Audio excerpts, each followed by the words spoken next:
Bonjour à tous, je suis content de vous retrouver pour cette nouvelle vidéo. Aujourd'hui, je vais vous donner un conseil important qui vous permettra de ne jamais être en court d'idées pour vos vidéos.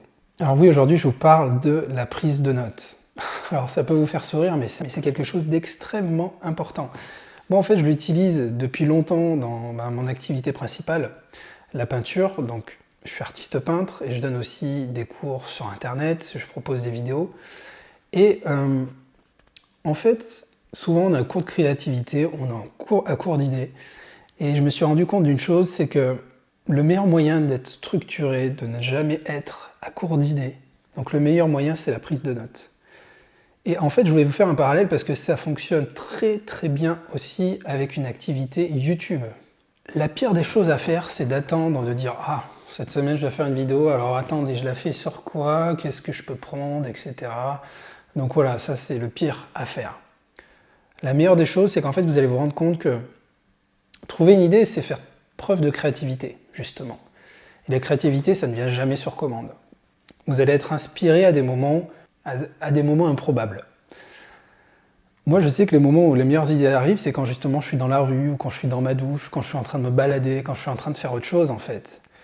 L'esprit plus libre, le cerveau est moins sollicité, et en fait, du coup, l'inspiration arrive, les idées vont arriver.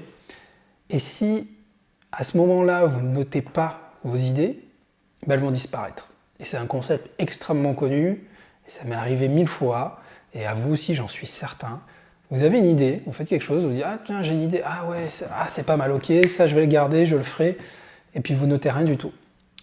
Je vous parie que le lendemain, quand vous vous réveillez, l'idée aura beau avoir été exceptionnelle, vous avez de grandes chances de ne plus vous en rappeler.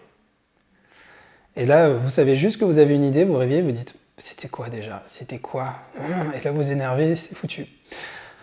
La meilleure des choses, la chose la plus structurante, la plus efficace, c'est de tout noter. Alors, je ne vous dis pas de vous trimballer avec un carnet sur vous, comme on aurait pu le faire à une époque.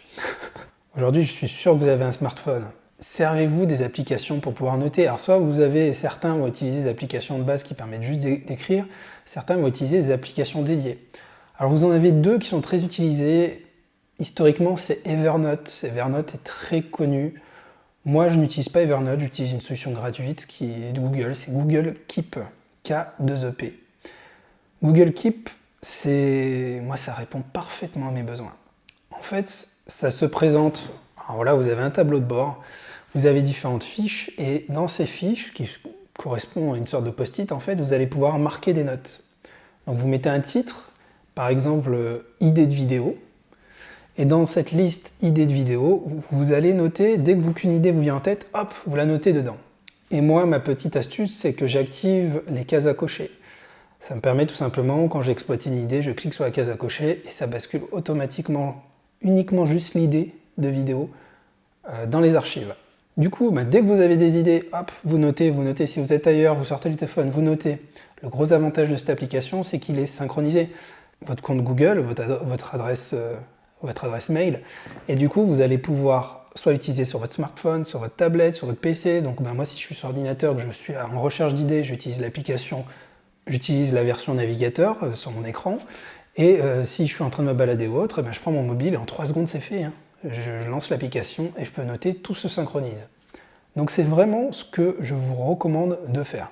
C'est ce qui fera le succès de votre chaîne, dans le sens où vous aurez toujours des idées sous le coude.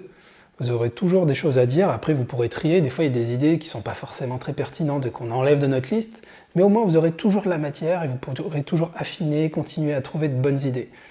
Si vous n'utilisez pas des moyens structurants du genre, il y a de grandes chances que votre chaîne vous l'abandonniez.